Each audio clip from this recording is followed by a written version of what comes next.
चालाक कछुए की कहानी।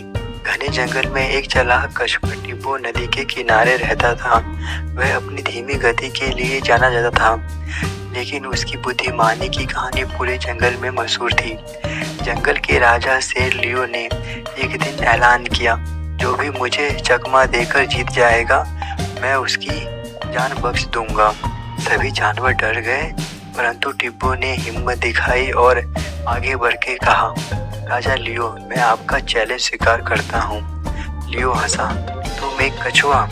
ठीक है, अगर तुम सूरज ढलने से पहले पहाड़ की चोटी पर पहुँच गए तो मैं तुम्हें छोड़ दूंगा, लेकिन अगर तुम हार गए तो तुम्हें मेरा भोजन बनना होगा। दौड़ शुरू हुई। लियो तेजी से दौड़ा, जबकि टिब्बो धीरे धीरे चल रहा था।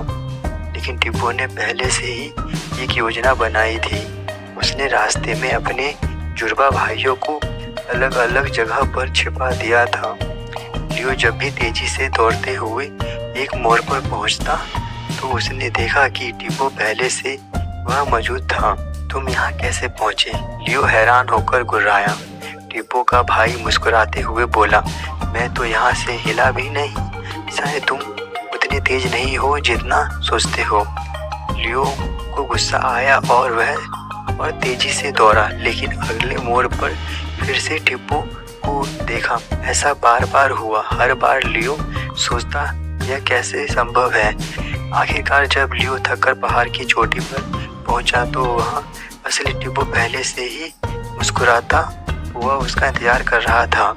तुम जीत गए टिब्बो, लियो ने मानते हुए कहा। तुमने मुझे चकमा दे ही दिया, मैं अपना वादा निभाऊंगा।